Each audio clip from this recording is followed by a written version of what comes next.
The blood on her dress had dried to a rust-brown stain by the time she stumbled into view of the westward-bound wagon train, and August Oakley reined in his horse so hard the animal reared back on its haunches. He'd been scouting ahead of the caravan for the better part of 3 days, searching for water and safe passage through the harsh New Mexico territory. But nothing in his 7 years as a trail scout had prepared him for the sight of a woman alone in this unforgiving landscape, swaying on her feet like a willow in a storm. "Whoa, easy now," August murmured to his horse, though his eyes never left the figure ahead. She couldn't have been more than 22 or 23, her dark blonde hair hanging in tangled waves past her shoulders, her face sunburned and streaked with dust. When she lifted her head and their eyes met across the 30 yards separating them, he saw something that made his chest tighten, not fear, but a fierce determination that hadn't yet been broken by whatever hell she'd survived. He dismounted slowly, keeping his movements deliberate and non-threatening as he approached. "Madam, can you hear me?" She opened her mouth to speak, but no sound emerged. Her lips were cracked and bleeding, her eyes glassy with dehydration. August closed the distance between them in 4 long strides, catching her just as her knees buckled. She weighed almost nothing in his arms, and he could feel every rapid beat of her heart against his chest. "I've got you," he said quietly, already calculating how quickly he could get her back to the wagon train. "You're safe now." Her fingers clutched at his shirt and she managed a single word, barely a whisper. "Alone." "Not anymore," August promised, lifting her more securely into his arms. "Not anymore." He carried her to his horse and managed to mount with her still cradled against him, then turned back toward the wagon train at a steady pace that wouldn't jostle her too much. The sun beat down mercilessly, and he tilted his hat to shade her face as much as possible. She drifted in and out of consciousness during the 15-minute ride, occasionally mumbling words he couldn't quite make out. The wagon master, Cornelius Webb, was the first to spot them returning. The grizzled old trail boss had led dozens of expeditions westward, and his weathered face showed little surprise at August's burden, though concern flickered in his pale eyes. "Found her about 2 miles northeast," August explained as several women rushed forward with blankets and water. "Looks like she's been out there at least a day, maybe more. Any sign of others?" Webb asked. "None that I saw. I'll head back out once she's settled, see if I can pick up a trail." Mrs. Martha Henderson, a sturdy widow traveling with her 2 grown sons, took charge immediately. "Bring her to my wagon. Sarah, fetch the medical kit. Lucy, get clean water and cloths." August carried the unconscious woman to the Henderson wagon and laid her gently on a makeshift bed of blankets. "Mrs. Henderson shooed him out with practiced efficiency, but not before he caught another glimpse of the woman's face. Even through the dirt and sunburn, he could see delicate features, high cheekbones, and a stubborn set to her jaw that intrigued him more than he wanted to admit. For the next 2 hours, August rode in widening circles around where he'd found her, searching for any clue about where she'd come from or what had happened. He found the remains of a small campsite about 3 miles out, cold ashes, some scattered supplies, signs of a struggle. Blood on the rocks. Footprints suggesting at least 4 or 5 horses, possibly bandits or raiders. But no bodies, no wagon, nothing to identify who she'd been traveling with or where they'd gone. The sun was beginning its descent toward the horizon when he returned to camp. The wagon train had circled for the night, and cooking fires were already sending thin trails of smoke into the darkening sky. He found Mrs. Henderson stirring a pot of stew near her wagon. "How is she?" August asked, dismounting. "Sleeping, finally." "Got some water and broth into her before she dozed off. That poor girl has been through something terrible, August." There are bruises on her arms, cuts on her feet like she'd been running, and that blood on her dress." Mrs. Henderson shook her head. "Don't think it's all hers, though. Some of it might be, but there's too much. Anyone else's, can't say for certain, but she kept mumbling about someone named James, a brother maybe, or a husband." Mrs. Henderson fixed him with a knowing look. "She'll need protection when she wakes up proper. Whatever happened out there, whoever did it might still be around." "I'll keep watch," August said immediately. "Can I see her?" Mrs. Henderson's expression softened. "For a minute, don't wake her." He climbed into the wagon as quietly as his boots would allow. She lay on her side, one hand tucked under her cheek, her hair cleaned and braided loosely over one shoulder. Someone had washed her face and dressed her in a clean nightgown borrowed from one of the other women. In the dim light filtering through the canvas, she looked younger, more vulnerable. Something protective surged through August's chest, unfamiliar and unsettling. He'd seen plenty of women on the trail over the years, some traveling with families, others heading west to meet husbands or start new lives.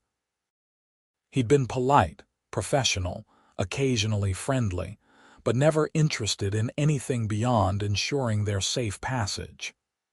At 28, he'd convinced himself he was too restless for that kind of attachment, too accustomed to the freedom of the open trail. But something about this woman struck him differently. Maybe it was the way she'd looked at him before collapsing, not with helpless fear, but with a spark of defiance that said she hadn't given up, wouldn't give up. Or maybe it was simply that she'd survived something that should have killed her, and he recognized that kind of stubborn resilience. August settled himself outside the Henderson wagon as night fell completely, his rifle across his knees and his senses attuned to every sound. The camp gradually quieted as families bedded down for the night, leaving only the crackling of fires and the occasional whinny of horses. He must have dozed off sometime after midnight, because he jerked awake to the sound of muffled crying from inside the wagon. He was on his feet instantly, torn between checking on her and maintaining her privacy. Mrs. Henderson emerged from the wagon before he could decide, her expression troubled. She's awake and asking questions. Wants to know where she is, how she got here. Got herself worked into quite a state. The older woman paused. She's asking for the man who found her. Says she needs to talk to you. August climbed into the wagon more carefully this time, aware that she was conscious and probably frightened. She sat propped against a pile of blankets, her eyes red-rimmed but alert. When she saw him, some of the tension left her shoulders. "You found me," she said. Her voice was rough from dehydration but stronger than before. "I remember your face." "Yes, madam. August Oakley. I scout for this wagon train." He kept his distance, not wanting to crowd her. "How are you feeling?" "Like I've been dragged behind a horse for 10 miles. A ghost of a smile flickered across her face. "But alive, thanks to you. Mrs. Henderson says I was nearly dead from the heat and dehydration." "What's your name?" August asked gently. Teresa Fletcher." She looked down at her hands, her fingers twisting the edge of the blanket. "I was traveling with my brother James and his wife Catherine. We were headed to California, planning to start a farm. We'd hired 2 men in Santa Fe as guides, and everything was fine for the first week. But then—" Her voice broke. August moved closer, kneeling beside the bed so she wouldn't have to look up at him. "Take your time." Teresa drew a shaky breath. 3 days ago, the guide's friends showed up, 5 more men, rough-looking. They said they were just passing through the same direction, asked to camp with us. James didn't want to say yes, but he was outnumbered and they had more guns. That night She closed her eyes. "They robbed us. Took everything, our wagon, our supplies, the money we'd saved." James tried to fight them. He had a pistol, got 1 shot off. I think he hit one of them because there was blood and the man was cursing. But then August waited, his jaw tight. He could guess what came next. "They shot James," Teresa whispered. "Catherine too, right in front of me." I tried to help them, but there was so much blood and Catherine died almost immediately. James lasted longer. He told me to run, to hide until they were gone, so I did. I'm a coward. I ran and left my brother dying in the dirt. "You're not a coward," August said firmly. "You survived. That's what your brother wanted. If you'd stayed, they would have killed you too." They tried to find me after they finished looting the camp. I could hear them calling out, saying they just wanted to talk. But I'd hidden in a crevice between some rocks and it was dark. They searched for maybe an hour before giving up. I stayed there all night, and when dawn came they were gone. Took the horses, the wagon, everything. Teresa's eyes met his. I didn't know which direction to go. I just started walking, hoping I'd find water or a settlement or something. I don't even know how long I walked. "At least a day, maybe a day and a half, judging by your condition," August said. "You're lucky to be alive, Miss Fletcher. This territory doesn't forgive mistakes." "I know." She looked around the wagon, seeming to notice her surroundings properly for the first time. "This wagon train, where are you headed?" "Silver City, New Mexico, about 40 miles south of here. From there, some families will continue to California, others plan to settle in the territory." He studied her face. "You have family in California?" Teresa shook her head. "It was just the three of us. James and Catherine couldn't have children of their own, so I was going to help them build their farm. Now." She trailed off, the reality of her situation clearly settling over her. "You're welcome to travel with us to Silver City," August offered. "It's a good town, growing fast with the silver mines. There are opportunities there, and you'd be safe. The Henderson family has already said you can stay in their wagon." "I can't pay. Those men took everything." "Nobody's asking you to pay. Folks out here help each other. That's how we all survive." August stood, suddenly aware of how improper it was for him to be alone with her in the wagon, even under these circumstances. "You should rest more. We'll talk more in the morning, figure out what you want to do. Mr. Oakley," Teresa called as he moved toward the exit. "Thank you for finding me, for not leaving me out there. Wouldn't dream of it, Miss Fletcher." August spent the rest of the night unable to sleep, his mind replaying Teresa's story. He'd seen plenty of violence on the trail, Indian raids, bandit attacks, accidents, and illnesses that could wipe out half a wagon train. But something about this particular tragedy gnawed at him. Maybe because Teresa had been so close to watching it happen, so helpless to stop it. Or maybe because he kept imagining what would have happened if he hadn't found her when he did, if he'd ridden his usual route instead of deviating north. By the time dawn broke over the New Mexico landscape, August had made a decision.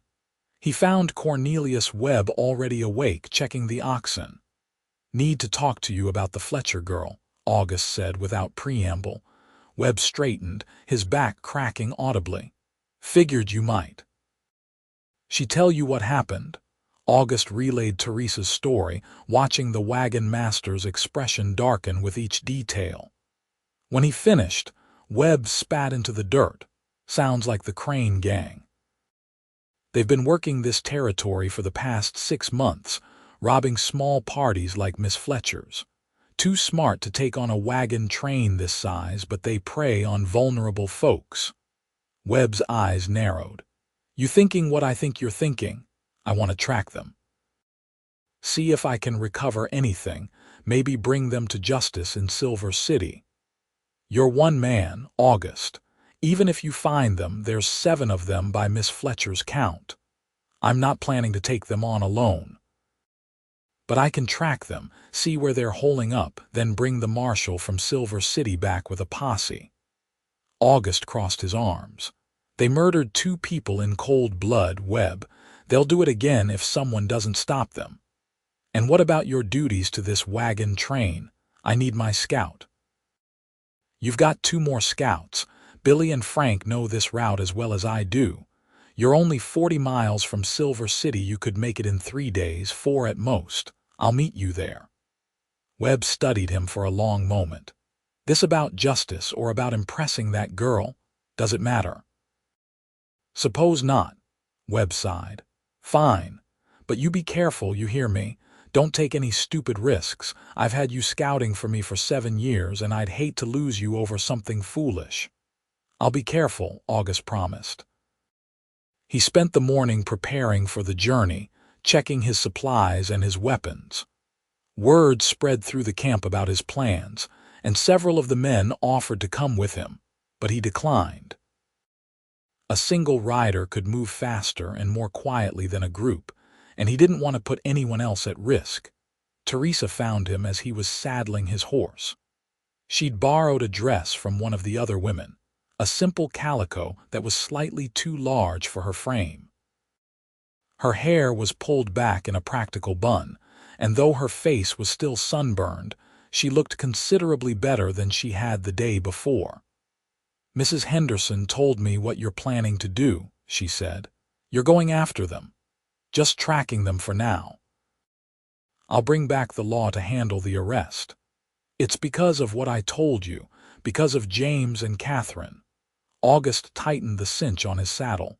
"It's because they're dangerous men who need to be stopped. Your brother and his wife aren't their first victims, and they won't be their last unless someone does something." Teresa stepped closer, and he caught the scent of lavender soap. "Then let me come with you." "Absolutely not. I can ride, I can shoot, and I can identify them, all 7 of them. I saw their faces clearly. Miss Fletcher, Teresa, just Teresa." "Teresa," he amended, turning to face her properly. "You've been through a trauma, you're still recovering, and I'm not putting you in danger again. Those men tried to kill you once already. Which is exactly why I should be there to see them brought to justice." Her eyes flashed with that same defiance he'd seen when he first found her. "I'm not asking your permission, Mr. Oakley. I'm telling you I'm coming." "The hell you are. You'll slow me down, put yourself at risk, and probably get us both killed. I can keep up. You couldn't walk 2 miles without collapsing yesterday. Yesterday I'd been in the desert for a day and a half without water. Today I'm rested, fed, and determined. There's a difference." She crossed her arms, mirroring his stance. "Besides, you need me. You don't even know what these men look like. What if you track the wrong group? What if they split up? I can identify them on sight." August wanted to argue, but she had a point. He'd been planning to track the wagon and hope it led him to the right men. But if they'd abandoned it or sold it, that trail would go cold. Having someone who could actually identify the thieves and murderers would make the job considerably easier. "If you come," he said slowly, "you follow my orders without question. If I tell you to hide, you hide. If I tell you to run, you run. And if things go bad, you do not try to be a hero. Understood?" Teresa's expression softened slightly. "Understood. And you can actually ride. I mean really ride, not just sit on a horse while it walks. I grew up on a farm in Missouri. I've been riding since I was 6 years old." Against his better judgment, August nodded. "Fine. We leave in an hour. Pack light, only what you absolutely need." The wagon train left without them, continuing south towards Silver City, while August and Teresa headed northeast, back toward where he'd found her.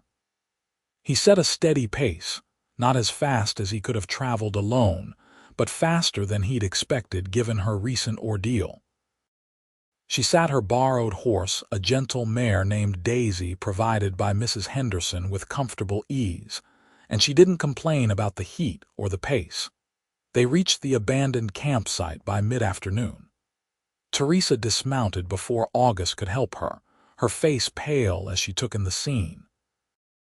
The blood on the rocks had dried to dark stains. Scavengers had scattered some of the remaining supplies, and wagon tracks led west. "This is where it happened," she said quietly. We made camp right there by those rocks. They waited until after dinner when James had put his gun aside. Catherine was washing dishes in the basin. I was checking on the horses. She pointed to a spot about 20 yards away. That's where I was standing when the first shot went off. August didn't push her for more details. He could see how difficult this was, the way her hands trembled slightly as she wrapped her arms around herself. Instead, he focused on reading the signs, tracking the wagon's departure. They headed west, probably back towards Santa Fe to sell the wagon and supplies, he said. We'll follow the trail until we can get a better sense of where they're going. They rode until dusk, following the increasingly faint trail. August found a sheltered spot between two large boulders where they could make camp without being easily spotted. He built a small fire, just large enough to heat water for coffee and warm some of the dried meat and hardtack he'd brought. Teresa sat on her bedroll, staring into the flames. "Thank you for letting me come," she said after a long silence. "I know you didn't want to." "Still don't want to," August admitted, settling across from her with his coffee. "But I understand why you need to be here. Do you?" She looked up at him. "Have you ever lost someone like that, watched them die and been powerless to stop it?" August was quiet for a moment, his jaw working. "My sister. 5 years ago. She and her husband were traveling to Oregon. Their wagon train got caught in early snow in the mountains. By the time I got word and rode out to find them, half the train had died, including Emily. She was 23. Left behind a baby daughter who didn't make it through the next winter. "I'm sorry," Teresa said softly. "That's why I became a scout. Figured if I could help people make these journeys safely, maybe I could prevent other families from going through what mine did." He took a sip of his coffee. "But you can't save everyone. That's the hard truth about this territory. It takes, and sometimes all you can do is survive." "Is that why you're helping me? Because of your sister?" "Maybe partly. Or maybe I just couldn't leave you out there to die." August met her eyes across the fire. "Does the reason really matter? I suppose not." Teresa pulled her blanket tighter around her shoulders. "What will you do after we reach Silver City?" "Keep scouting. That's the plan. It's the only life I know anymore." "Doesn't sound like much of a life." "Always moving, never settling anywhere. Suits me fine. Don't have to worry about putting down roots just to watch them get torn up." Teresa studied him with an intensity that made him uncomfortable. "That sounds lonely." "Lonely's safe," August said, standing up to check their horses and effectively ending the conversation. They took turns keeping watch that night, and August found himself unable to sleep during his off hours. Every sound made him reach for his rifle. Every shadow seemed like a potential threat. But it wasn't just concern about the Crane gang finding them. It was awareness of Teresa sleeping a few feet away, the way the firelight caught the curves of her face, the small sound she made in her sleep. He'd meant what he said about lonely being safe. After Emily's death, after watching what grief did to his parents, he'd sworn off attachments. The trail was cleaner, simpler. You guided people from one place to another, kept them safe, and then moved on. No messy emotions, no devastating losses. But Teresa Fletcher was threatening that carefully constructed distance, and he'd only known her for a day. They broke camp at dawn and continued following the wagon tracks. By midday, August realized something was wrong. The tracks were getting fresher, they were closing the distance faster than expected, which meant either the Crane gang had stopped somewhere ahead, or they were moving slower than anticipated. "Stay alert," he told Teresa, his hand resting on his rifle. "Something's not right." They crested a small rise and found the answer. In the shallow valley below, the stolen wagon sat abandoned beside a dried-up creek bed. No horses, no people, just the wagon with its canvas torn and flapping in the breeze. "It's a trap," August said immediately, wheeling his horse around. "We need to." The shot rang out before he could finish the sentence. His horse screamed and stumbled, and August kicked free of the stirrups, hitting the ground hard. More shots followed, kicking up dirt around him. He rolled behind a large rock, yanking his rifle free, searching for Teresa. She'd had the good sense to dismount and take cover behind another boulder about 15 feet away. Her face was pale but determined, and she had a pistol in her hand, one of the extras he'd brought, tucked into her belt that morning. "How many?" she called out. "Don't know." "At least 2 shooters, different positions." August scanned the valley, looking for muzzle flashes or movement. "Can you see anything from there?" "No, they're well hidden." Another shot rang out, this one striking the rock just inches from August's head. He ducked back, his mind racing. They were pinned down, outnumbered, and his horse was down. He could see the poor animal lying motionless 20 yards away. Teresa's mare had bolted at the first shot, disappearing over the ridge behind them. "Miss Fletcher," August called out, keeping his voice steady. "When I start shooting, you run for that cluster of rocks to your left. Do not argue, just move." "What about you?" "I'll provide cover, then follow. On 3. 1, 2, 3. August stood and fired 3 rapid shots at the most likely positions, then ducked as return fire peppered his cover. But Teresa was moving, running low and fast toward better shelter.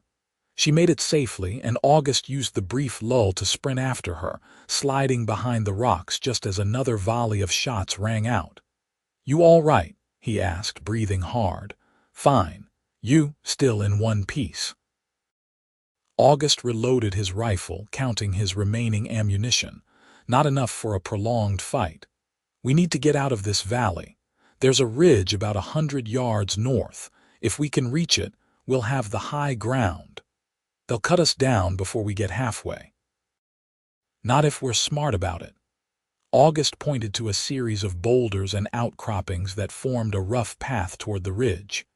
"We move from cover to cover, one at a time. Whoever's not moving provides covering fire. It's risky, but staying here is worse." Teresa nodded, checking her pistol. "I'll go first." "Like hell you will. You're the better shot. You need to be in position to cover me properly." She looked at him with those fierce eyes. "Besides, I'm faster." August wanted to argue, but she was right on both counts. "Fine. Stay low, move fast." "I'll start shooting in 3 seconds. Go."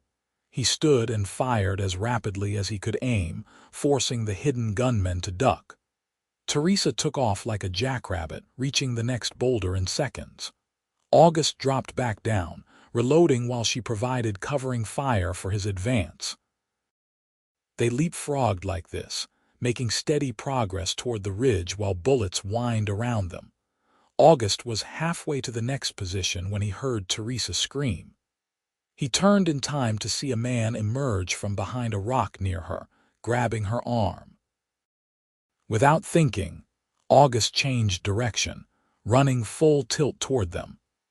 The man, a burly character with a scarred face, was trying to wrestle the pistol from Teresa's grip, while she fought him with everything she had.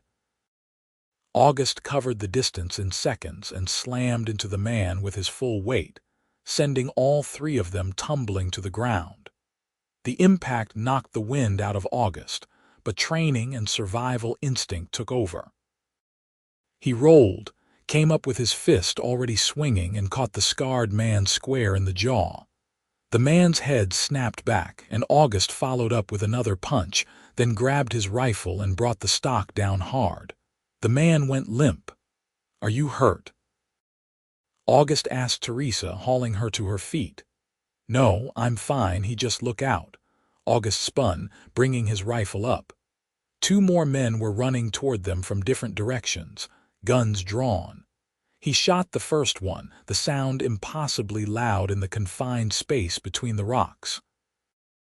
The man went down clutching his leg. The second man got off a shot that tugged at August's sleeve before Teresa fired her pistol, hitting him in the shoulder. "Run!" August grabbed Teresa's hand and pulled her toward the ridge. They scrambled up the rocky slope, using hands and feet, not stopping until they crested the top and found themselves on relatively flat ground with better visibility. From this vantage point, August could see the valley below.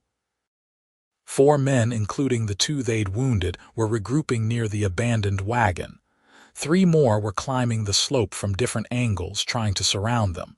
7 men, just like you said, August muttered. The whole damn gang. What do? We can't fight them all. August scanned the terrain behind them. More rocks, some scrub brush, and in the distance, what might be a canyon or arroyo. We need to disappear, make them think we got away. Then we circle back after dark and take their horses. That's your plan. Hide and wait. You have a better one. Teresa was quiet for a moment, then shook her head. Lead the way. They moved quickly but carefully, staying low and using every bit of cover available. Behind them, August could hear the Crane gang spreading out, searching. He found what he was looking for, a narrow crevice between 2 massive boulders, barely wide enough for a person to squeeze through. Beyond it, the ground dropped away into a shallow cave, hidden from anyone who didn't know exactly where to look. In here, August whispered, helping Teresa climb down. The cave was small, barely 6 feet across and not quite tall enough to stand upright in, but it was shelter. August followed her in, pulling some brush across the opening behind them. They huddled in the darkness, listening to footsteps and voices pass nearby. The cave smelled of dust and old stone, and it was considerably cooler than the outside air. August became acutely aware of how close Teresa was pressed against him in the confined space, her shoulder touching his, her breath warm against his neck. "Stay close to me," August whispered, echoing what he'd said when he first found her. "Don't make a sound." The hours crawled by. Several times, members of the Crane gang passed close enough that August could hear their conversations. They couldn't have gotten far on foot. Maybe they fell into a ravine or something. "Boss isn't going to like that we lost them. That girl saw all our faces. Should have killed her when we had the chance, back at their camp." Boss said no witnesses. She was supposed to have run off and died in the desert. August felt Teresa stiffen beside him at these words, and he reached over in the darkness, finding her hand and squeezing it gently. She squeezed back, hard. Eventually, the voices faded as the gang moved their search elsewhere. The light filtering through the brush began to dim as evening approached. August waited until full darkness had fallen, and the sounds outside had been quiet for over an hour before he risked moving. "I'm going to scout," he whispered to Teresa. "Stay here unless I call for you or you hear gunfire. If shooting starts, you run and don't look back. Head south, you'll hit the trail to Silver City eventually." "August, no, this isn't a debate. These men have proven they're willing to kill, and I'm not losing you to them." He found her face in the darkness, his hands framing her cheeks. "Stay close to me meant I'd protect you. Let me do that." He felt rather than saw her nod, and then he was moving, squeezing back through the crevice and into the night. The temperature had dropped significantly, and stars blazed overhead in a sky unobscured by any clouds. August moved like a shadow, using every trick he'd learned in 7 years of trail scouting. The Crane gang had made camp back near the abandoned wagon, a fire burning bright and foolish in the darkness. August counted 6 men around the fire. The 7th was likely on watch somewhere, or maybe still searching. He circled wide, looking for their horses, and found them picketed about 50 yards from the camp in a natural corral formed by rocks and rope. August approached the horses slowly, speaking softly to keep them calm. They were good animals, better than he'd expected from a bandit gang. He was reaching for the rope that served as their fence when something cold and metal pressed against the back of his head. "Don't move," a voice said. "Call out and you're dead before the sound leaves your throat." August froze, his mind racing. The man behind him, the seventh member of the gang, the one on watch, pressed the gun harder against his skull. "You're the scout from that wagon train, the one who found the girl." The man's voice was rough, and August could smell whiskey on his breath. "Boss figured you might try something stupid like this." "Where is she?" "Gone. Took off running when the shooting started. Probably halfway back to the wagon train by now." "Bullshit. We'd have seen her." The man grabbed August's rifle and tossed it aside, then patted him down roughly, finding his pistol and knife and removing both. "You're coming with me. Boss wants to have a word with you before we put a bullet in your head." They walked toward the camp, the gun never leaving the base of August's skull. The 6 men around the fire looked up as they approached, their faces illuminated by the dancing flames. August studied them, memorizing features. The one with the scarred face, the man he'd fought earlier, stood up with a nasty smile. Well, the hero returns." Scarface walked over and punched August hard in the stomach. August doubled over, gasping. "That's for my jaw, you son of a bitch." "Easy, Davis," said another man, this one older with a commanding presence. "The boss," August assumed. "We need him to talk first." "Where's the girl, Scout?" August straightened, meeting the boss's eyes. "Don't know. Lost track of her during the fight." "That's convenient." The boss, tall, thin, with cold gray eyes, circled August slowly. "See, we've got a problem. That girl can identify all of us. Describe us to the law. We can't have that. So here's what's going to happen. You're going to tell us where she is, or we're going to hurt you until you do. Then we're going to kill you both. Simple as that. She's gone. Even if I wanted to tell you, I couldn't." The boss nodded to Davis, who hit August again, this time in the ribs.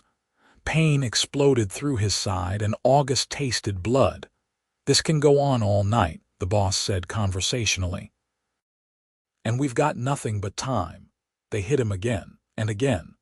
August lost track of how many times, focusing instead on staying conscious, on not giving them anything. His face felt swollen, his ribs screaming. He could barely see through his right eye.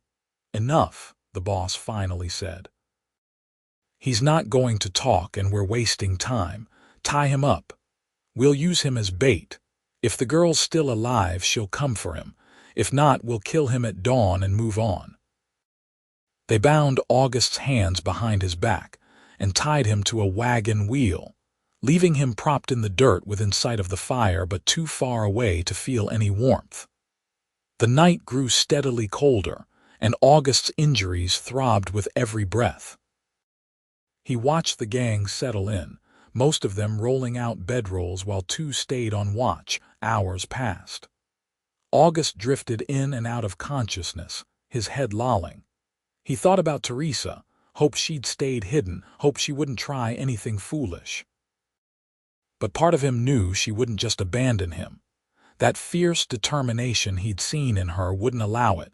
Sure enough, sometime around what August guessed was 3 in the morning, chaos erupted. One of the horses suddenly screamed and bolted, breaking free of the makeshift corral. The sudden noise startled everyone, and the 2 men on watch ran toward the horses, trying to calm the others before they spooked as well. In the confusion, Teresa appeared out of the darkness like an avenging spirit. She had August's knife. He had no idea how she'd retrieved it, and she cut his bonds with quick, efficient movements. "Can you walk?" she whispered urgently. "I can run if I have to," August managed through split lips. They made it 3 steps before someone shouted. Gunfire erupted, muzzle flashes bright in the darkness. Teresa half carried, half dragged August toward the rocks as bullets kicked up dirt around them. August stumbled and nearly fell, but Teresa held him up, her strength surprising him. They reached cover, and August heard hoofbeats. Teresa had somehow gotten 2 of the horses saddled and ready, hidden just beyond the rocks. She boosted him onto one every movement agony, then mounted the other. "Go!" August shouted, and they took off into the night at a gallop, leaving the chaos behind them. They rode hard for an hour, August clinging to his saddle through sheer willpower. Finally, Teresa called a halt in a protected spot surrounded by tall rocks. She helped him dismount, and he collapsed against a boulder, breathing hard. "Let me see," she said, kneeling beside him. Her hands were gentle as she examined his injuries by moonlight. "Your eyes swelling shut, and I think you've got at least one cracked rib. What were you thinking going out there alone? Was thinking I'd get us horses so we could escape. Didn't plan on getting caught." August winced as she probed his ribs. "How'd you find me? Followed you, stayed hidden and watched. When they tied you up, I waited until the right moment." She pulled off her jacket and rolled it into a makeshift pillow. "Lie down, you need rest." "Can't rest. They'll come after us." "Not until morning. They'll wait for light to track us." Teresa helped him lie back, then draped her jacket over him like a blanket. "I'll keep watch." "Teresa, you told me to stay close to you. That's what I'm doing." Her eyes met his in the moonlight. "Now be quiet and rest. You've earned it." August wanted to argue, but exhaustion and pain pulled him under. He woke several times during what remained of the night, each time finding Teresa sitting alert and watchful nearby. Once, she noticed him stirring and came over to give him water from a canteen she'd somehow acquired. "Where'd you get all this?" he asked, gesturing to the horses, the supplies, the canteen. "When I freed the horses, I grabbed everything I could reach. Figured we'd need it." She smiled slightly. "You're not the only one who can think ahead. You're full of surprises, Miss Fletcher, Teresa. And you haven't seen anything yet." Dawn broke cold and clear, and Teresa helped August mount his horse. He was stiff and sore, every movement painful, but he could ride.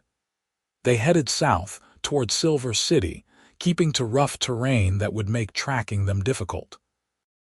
"They'll follow," August said after an hour of riding. "The boss won't let this go.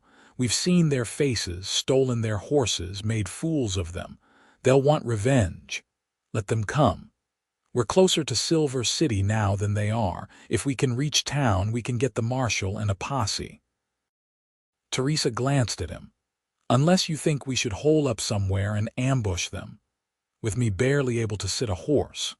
No. Our best bet is to reach civilization and let the law handle it." They pushed as hard as they dared, stopping only to rest the horses and take quick drinks of water. August's injuries throbbed with every mile, but he gritted his teeth and kept going.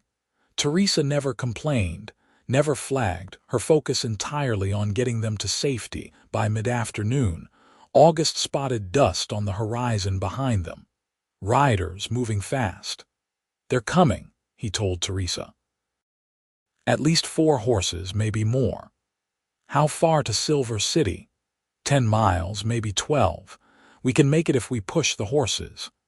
They urged their mounts into a gallop, racing across the New Mexico landscape with the sun beating down and death chasing them. August could feel his horse tiring beneath him, could see Teresa's mare struggling as well. The dust cloud behind them grew steadily closer. 5 miles from town, August's horse stumbled. He managed to keep his seat, but the animal was clearly done, lathered and blowing hard. Teresa's mare was in only slightly better shape. "We're not going to make it," August said, reining in. "Not both of us, not like this." "Don't even think about it," Teresa said immediately, reading his thoughts. "We stay together." "Teresa, be reasonable. If you take my horse, no. We started this together. We finish it together." She dismounted and handed him her rifle. "Get down. We make our stand here."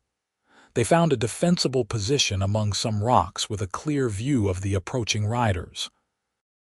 August counted 6 men, the whole gang minus one, probably left behind to nurse his wounded leg. The horses were positioned behind them, giving them a little extra cover. "Can you shoot straight with that eye swollen?" Teresa asked, checking her pistol. "Straight enough." August loaded his rifle, his hand steady despite everything. "Aim for the horses if you have to. Stop them from reaching us." "I'm a better shot than that," Teresa said with a ghost of a smile. "My father taught me to shoot bottles off fence posts when I was 12. The Crane gang slowed as they approached, spreading out to make themselves harder targets. The boss called out from about 50 yards away. "You two are more trouble than you're worth. Give up now and we'll make it quick." "Go to hell," Teresa shouted back. "Have it your way." They came in fast, guns blazing. August and Teresa returned fire, their shots echoing off the rocks. August saw one man go down, then another, but there were too many and they were closing the distance. A bullet struck the rock beside August's head, showering him with stone fragments. Then, like salvation, August heard hoofbeats coming from the south. A lot of them. He risked a glance and felt hope surge through him. A dozen riders were approaching at a gallop, sunlight glinting off metal badges. The marshal and his posse from Silver City. The Crane gang saw them too and tried to retreat, but they were caught between two forces now. The gunfight lasted only a few more minutes before the remaining bandits threw down their weapons and surrendered. The marshal, a stocky man with a thick mustache, rode up to August and Teresa's position. "August Oakley. Cornelius Webb sent word you might need help. Figured we'd ride out and see what all the fuss was about." "Perfect timing, Marshal," August said, nearly dizzy with relief. "These men murdered 2 people 4 days ago, robbed and left Miss Fletcher here to die in the desert. We'll get their statements back in town." The marshal studied August's battered face. "You look like you need a doctor. I'll live. Just get these men locked up where they can't hurt anyone else."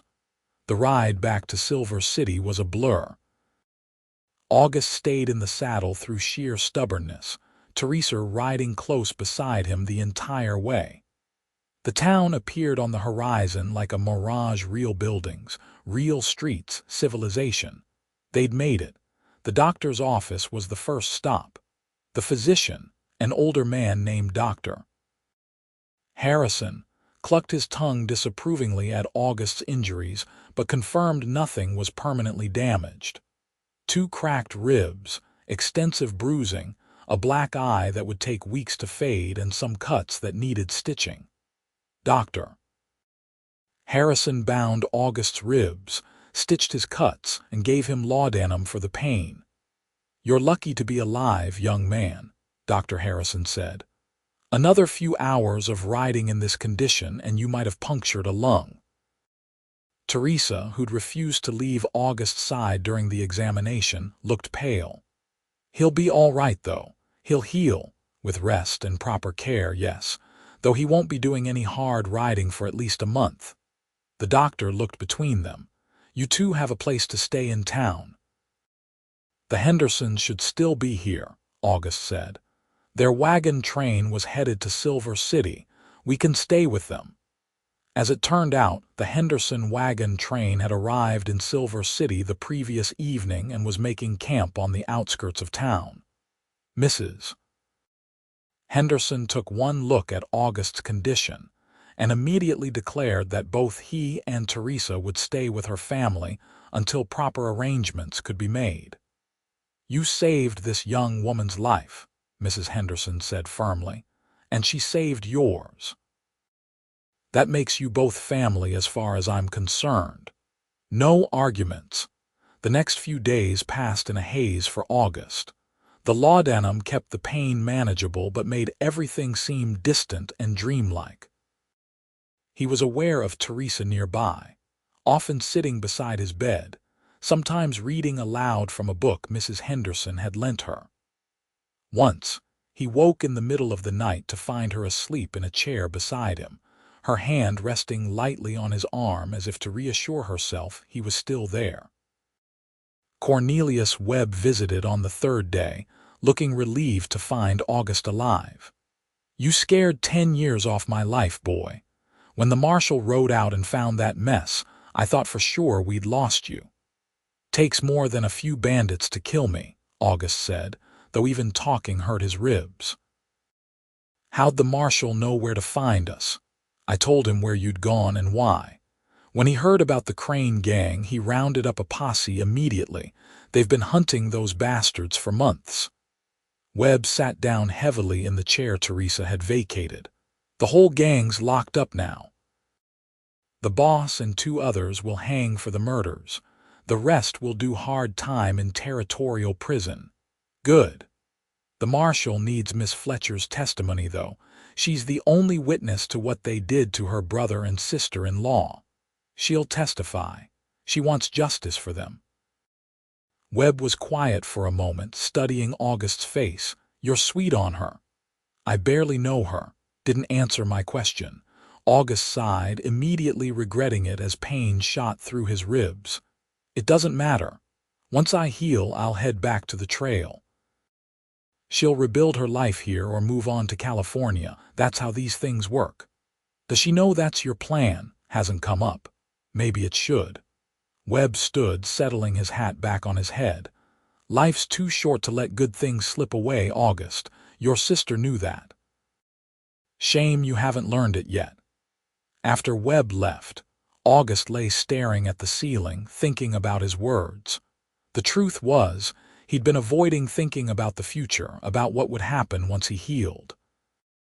The idea of leaving Teresa behind left a hollow ache in his chest that had nothing to do with his injuries. But what else could he do? He was a trail scout. She deserved stability, a real home, not someone who was always riding away. Teresa came in carrying a tray with soup and bread. She'd been staying with the Hendersons as well, helping Mrs. Henderson with daily tasks to earn her keep. Her sunburn had faded to a light tan, and her hair had been properly washed and braided. She looked healthy, beautiful, alive. You're supposed to be resting, she said, setting the tray down on the table beside his bed. I could hear you thinking from the other room. Didn't know thinking made noise. It does when you frown that hard. She helped him sit up against the pillows, careful of his ribs. Doctor. Harrison says you're healing well. Another week and you should be able to move around on your own. Can't wait. I'm going stir-crazy in this bed. Teresa handed him the soup bowl and spoon. The marshal came by earlier. He wants me to testify at the trial next week. Webb told me. You all right with that? I don't have much choice, do I? And besides, I want to see them face justice for what they did to James and Catherine. She sat in her usual chair. The marshal also said they recovered most of what was stolen, our wagon, some of the supplies. The money's gone, but at least there's something. What will you do with it? Teresa was quiet for a long moment, her hands folded in her lap. I don't know. I could sell the wagon and supplies, use the money to go to California like we'd planned, or I could stay here. Mrs. Henderson says Silver City is a good town, growing fast. There are opportunities for someone willing to work hard. What do you want to do? I want. Teresa looked up at him, her eyes searching his face. I want to stop running. I want to build something permanent. I've spent the last month traveling, and before that, I was on my father's farm. I've never really had a place that was mine, you know, a home I chose for myself. August set down his soup bowl, his appetite suddenly gone. Silver City could be that for you. It could. She stood and moved to the window, looking out at the street below. What about you? Mr. Webb says you'll go back to scouting once you heal. That's the plan. Is it what you want? August didn't answer immediately. A week ago, he would have said yes without hesitation. The trail was his home, his purpose. But now, watching Teresa silhouetted against the window, he wasn't so sure. It's what I know, he finally said. It's what I'm good at. That's not what I asked. Teresa turned to face him. August Oakley, in the time I've known you, you've saved my life, protected me from killers, and nearly died keeping me safe. You've shown more courage and kindness than anyone I've ever met. So I'm asking you again, is scouting what you want? Or is it just what's easy because it means you don't have to risk caring about anything? The words hit harder than any punch Davis had landed. August stared at her, seeing the challenge in her eyes, the same fierce determination that had kept her alive in the desert. "You don't pull punches, do you?" he said. "Life's too short for pretending, especially after everything we've been through." Teresa moved back to his bedside, sitting on the edge of the bed. "I care about you, August. More than I probably should, considering we've known each other less than a week. But when those men had you tied up when I thought they might kill you, I realized I couldn't just walk away. I had to fight for you the way you fought for me." August reached out and took her hand, his thumb tracing circles on her palm. "Teresa, you deserve someone who can give you stability, a real home. I don't know how to do that. I've been running for 5 years, ever since Emily died." "So stop running." She squeezed his hand. "Stay here, build something with me. We could start over together, both of us." "I don't know if I can." "Then figure it out." Teresa leaned forward, her face close to his. "Because I'm not letting you go without a fight, August Oakley. You told me to stay close to you, remember? Well, that works both ways." She kissed him then, gentle and careful of his injuries. August felt something crack open inside him, all the walls he'd built crumbling under the weight of her touch. He kissed her back, his hand coming up to cup her cheek, and for the first time in 5 years, he let himself imagine a future that didn't involve running. When they finally broke apart, Teresa was smiling. "So, what do you say?" "I say you're the most stubborn, frustrating, incredible woman I've ever met." August pulled her closer. "And I say yes, I'll stay. We'll figure it out together." The trial took place the following week in Silver City's courthouse. Teresa testified clearly and calmly, describing everything that had happened from the moment the Crane gang appeared at their camp. August testified as well, detailing how he'd found Teresa and how they'd tracked the gang. The evidence was overwhelming, and the jury deliberated for less than an hour before returning guilty verdicts on all counts. The boss and 2 other gang members were sentenced to hang. The rest received prison sentences ranging from 10 to 20 years. As the prisoners were led away, the boss locked eyes with Teresa. "You should have died in that desert," he said coldly. Teresa stood tall, not flinching. "But I didn't. I survived, and you'll hang for what you did. James and Catherine have justice now." After the trial, Teresa and August visited the small cemetery on the edge of town. They'd arranged for a marker to be made for James and Catherine Fletcher, paid for with money from the sale of some of the recovered supplies.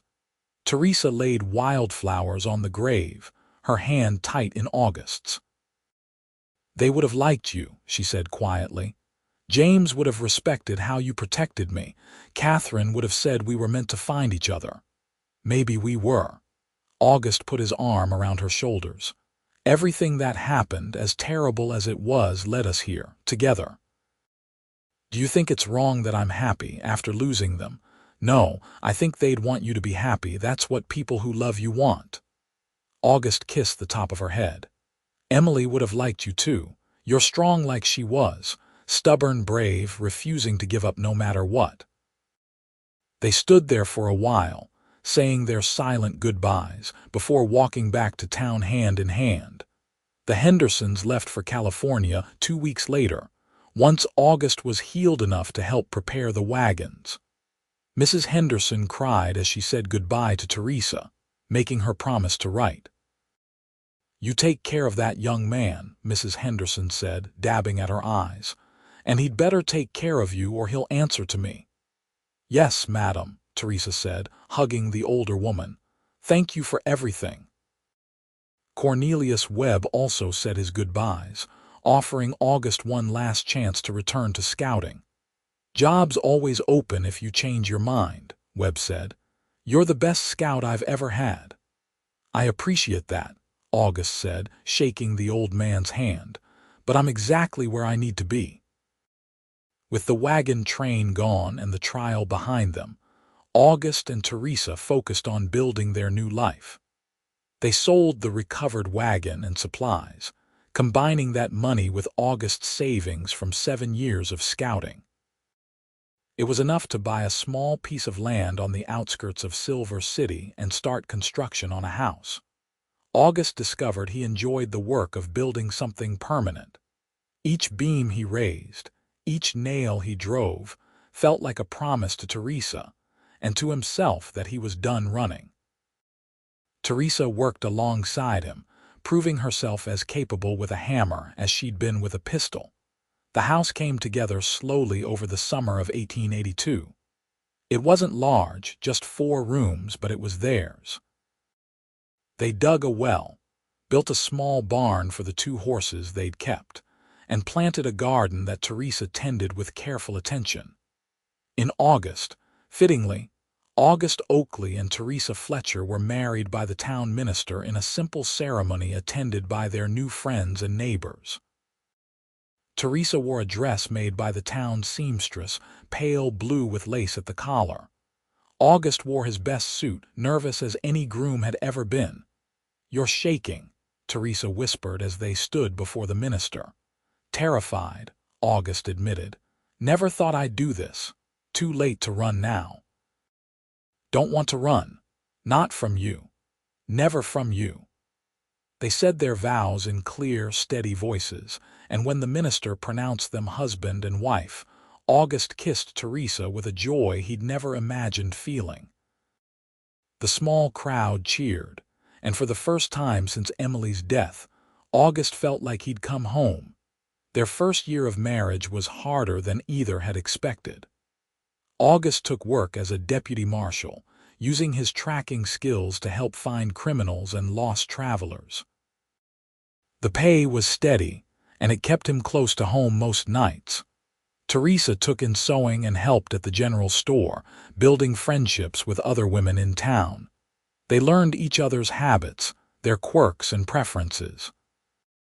Teresa discovered that August had nightmares sometimes, reliving moments from his scouting days or his sister's death. She'd wake him gently, hold him until the shaking stopped, never asking questions he wasn't ready to answer. August learned that Teresa was impossibly stubborn about the strangest things. She insisted on washing dishes immediately after every meal, couldn't stand clutter anywhere in the house, and had a deep love of wildflowers that led to bouquets in every room during spring and summer. They argued occasionally, usually about small things that seemed large in the moment. Once, Teresa got so angry about August tracking mud through the house that she threw a dish towel at him. He'd stared at her in shock, then started laughing, which made her angrier until she finally started laughing too. "We're not very good at fighting," August observed, pulling her into his arms. "Good. I don't want to be good at fighting with you. I want to be good at loving you." "You're excellent at that." Their life fell into a comfortable rhythm. August's reputation as a fair and skilled deputy earned him respect throughout Silver City.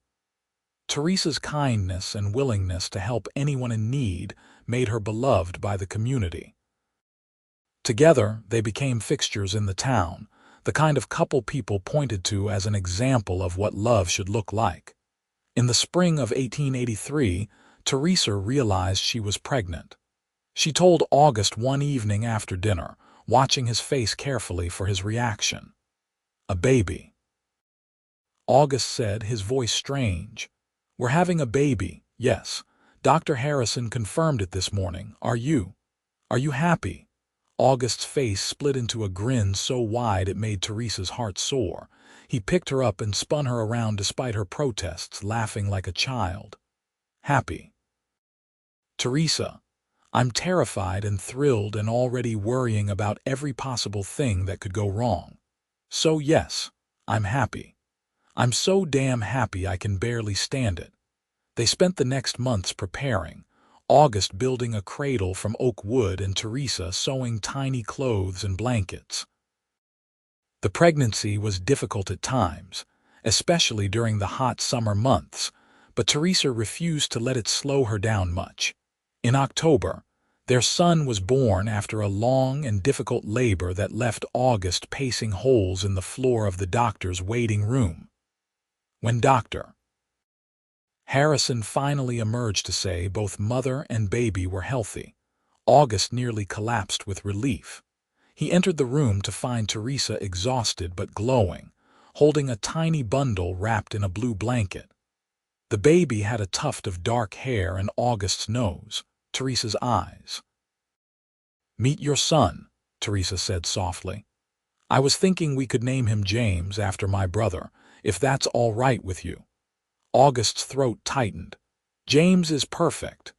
He held his son for the first time, this tiny human who depended on him completely and felt terror and love in equal measure.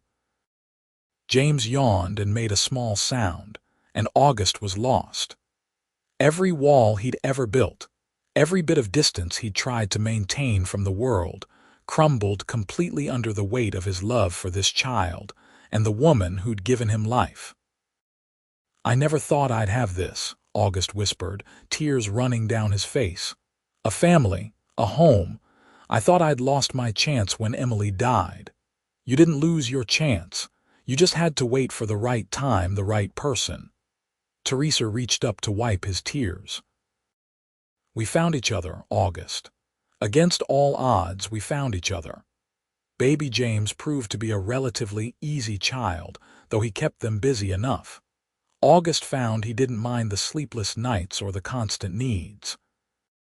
Holding his son, watching him grow and change, filled something in August he hadn't known was empty. Teresa thrived as a mother, her natural nurturing instinct blooming. She sang to James constantly, old lullabies her own mother had sung to her. August would often come home from work to find them in the rocking chair by the window, Teresa humming while James nursed or slept against her shoulder. Life continued peacefully for the next few years. August was promoted to senior deputy, occasionally traveling to nearby towns to help with difficult cases, but never gone for more than a few days.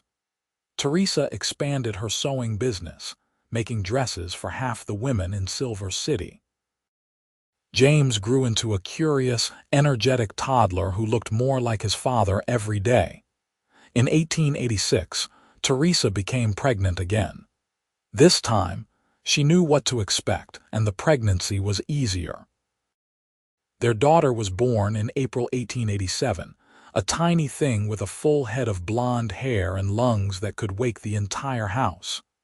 "She's got your voice," August said, bouncing the screaming infant gently. "And your determination." "Poor thing," Teresa said, but she was smiling. "What should we name her?" I was thinking Catherine, after James's wife. Teresa's eyes filled with tears. "That's perfect, Catherine Fletcher Oakley."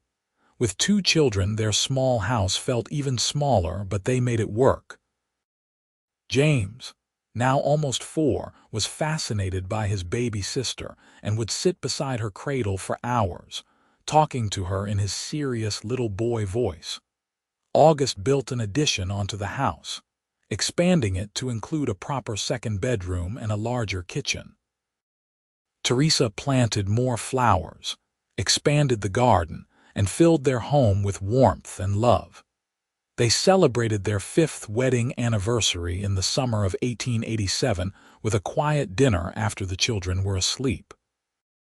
August gave Teresa a necklace he'd had made in Santa Fe, a delicate silver chain with a turquoise pendant. "It's beautiful," Teresa breathed, touching the stone. "August, you shouldn't have spent so much. You're worth every penny and more." He fastened it around her neck. "5 years ago, I never imagined I'd be here, married to an incredible woman with 2 perfect children in a home we built together. You gave me all of this, Teresa. You gave me a life worth living." "We gave it to each other," Teresa corrected, kissing him. "I was lost when you found me, August." not just physically lost in the desert, but lost in life. I'd been drifting, following James and Catherine because I didn't know what else to do. Then you told me to stay close to you, and everything changed. You gave me purpose, love, a family of my own. So thank you for finding me, for staying, for building this life with me. They held each other in the quiet house, surrounded by evidence of the life they'd created, and August thought about that day 7 years ago when he'd spotted a woman stumbling through the desert. How close they'd both come to different fates. How many small choices and coincidences had led them to this moment. "I love you," August said simply, "more than I can ever properly express.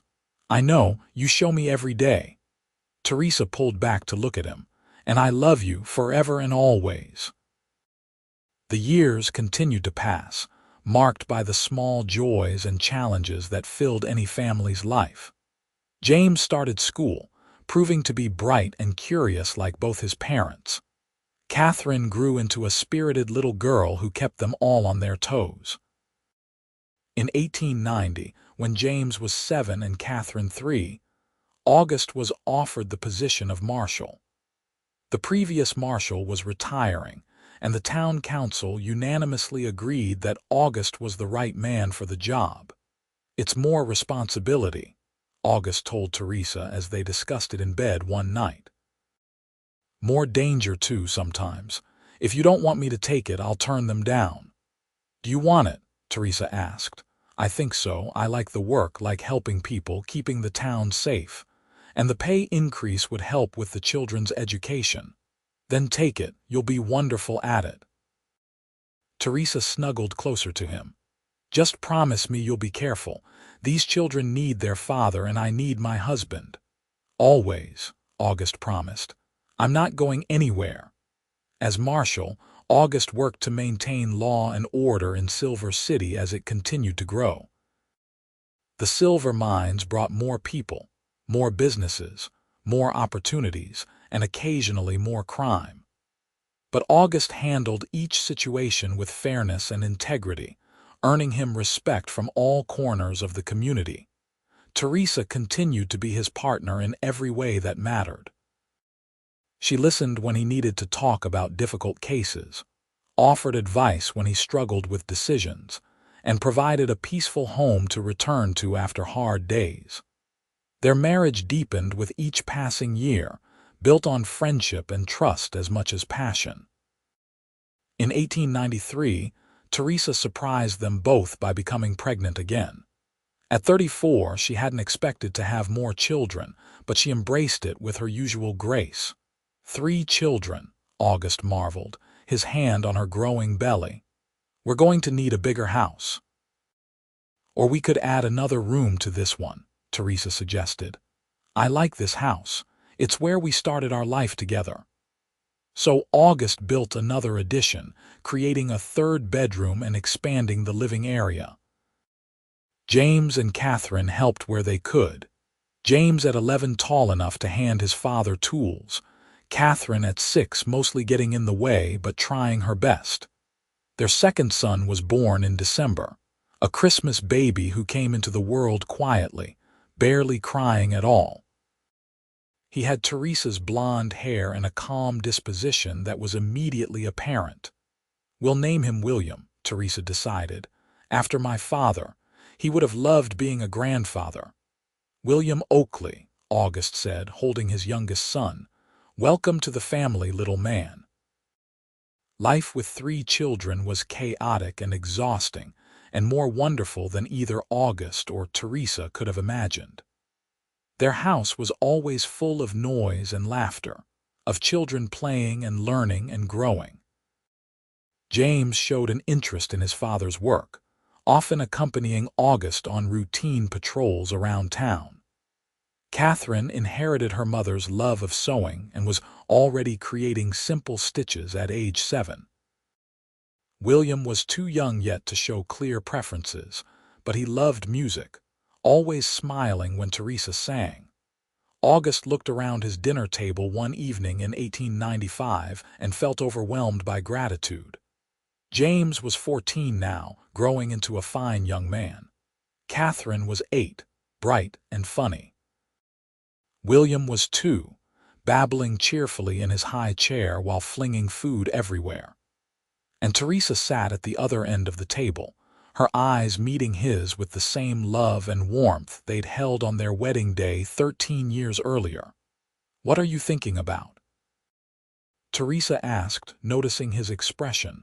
"How lucky I am," August said honestly. "How different my life would be if I hadn't found you that day." "It wasn't luck," Teresa said. "It was fate. We were meant to find each other." "Maybe so." August raised his glass. "To fate, then, and to family." "To family," everyone echoed, even little William trying to copy the words. The years rolled on, each one bringing new challenges and joys. James graduated from school with honors and surprised them by announcing he wanted to go to college in California, study law. August helped him apply, proud beyond words, though Teresa cried when they put him on the stagecoach.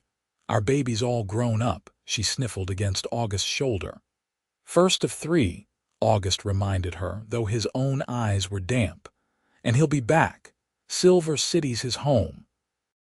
James did return after 4 years, newly graduated and ready to practice law.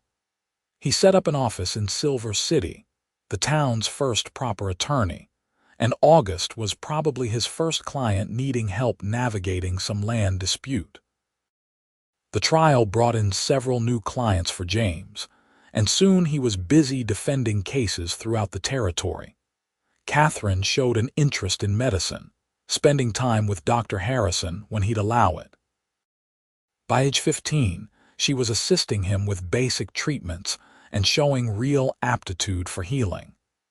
Teresa encouraged her daughter's ambitions, even though women doctors were still rare. William was the surprise. At 9 years old, he revealed a talent for music that left everyone stunned. He could play any instrument he picked up after just a few attempts, and his singing voice was beautiful. August found him a music teacher in town, and soon William was performing at church services and town gatherings. "Look at them," Teresa said one evening as they watched all 3 children together, laughing and talking on their front porch. She and August sat in their rocking chairs, his hand holding hers. "We made something pretty wonderful, didn't we?" "We did," August agreed. "You know, I think about that day I found you more often than I probably should. How close we came to never meeting. If I'd ridden east instead of north that morning. If you'd gone a different direction in the desert. If the wagon train had been on a different route entirely. But none of that happened. We found each other exactly when we were supposed to." Teresa squeezed his hand. "Do you ever regret it? Giving up scouting, settling down?" "Not for a single moment. Scouting was what I needed, then something to keep me moving, keep me from feeling too much. But you showed me that staying in one place, building something permanent, letting yourself love and be loved, that takes more courage than any trail I ever scouted." August pulled her hand to his lips, kissing her knuckles. "You made me brave enough to stay, Teresa. That's your gift to me. You were always brave. You just needed a reason to stop running." She leaned her head on his shoulder. "I love you, August Oakley, as much today as the day we married. More, maybe. Impossible. Nothing could exceed how much I love you." They sat together in the comfortable silence of 2 people who'd shared a life, watching the sun set over the New Mexico landscape they'd both come to call home. In the distance, Silver City sparkled with evening lights. Their children's voices drifted on the warm air, full of youth and promise. August thought about the younger version of himself, the man who'd been so afraid of attachment that he'd built a whole life around staying unconnected. That man would barely recognize him now, marshal of a growing town, husband to an incredible woman, father to 3 remarkable children. He'd accumulated roots so deep he couldn't imagine pulling them up, and he wouldn't have it any other way. The years continued their steady march. James married a schoolteacher named Elizabeth in 1904, and they gave August and Teresa their first grandchild, a boy named August James, in 1905. Teresa cried when they told her the name, and August held her while she wept happy tears. Catherine eventually went east to study medicine formally, one of the first women in a New Mexico program that had just opened. She returned as Dr. Catherine Oakley and took over Dr. Harrison's practice when he retired in 1908. She married a fellow doctor named Samuel Harris, and they had two daughters who were just as stubborn and smart as their mother. William's music took him traveling for several years, performing in cities throughout the West. But he always came home to Silver City eventually, and in 1910, he opened a music school in town, teaching children and adults alike. He married a singer named Anna, and their children filled the Oakley family gatherings with even more music. August retired as marshal in 1910 at age 56, handing the badge to a younger man he trained. He and Teresa spent their days in the house they'd built 30 years earlier, now surrounded by additions and memories. Their grandchildren visited often, and the house was never truly quiet. On a warm evening in June 1915, August and Teresa celebrated their 30th wedding anniversary with their entire family gathered around them. 3 children, 6 grandchildren, and 1 great-grandchild on the way. The house overflowed with people and love and laughter. After everyone had gone home, August and Teresa sat on their front porch in their same rocking chairs, a little more worn now, just like them. 30 years, Teresa said wonderingly. Where did the time go? Same place all time goes, I suppose, into memories. August looked at his wife, seeing the girl he'd found in the desert still visible in her eyes, even after 30 years and 3 children and all the life they'd lived together.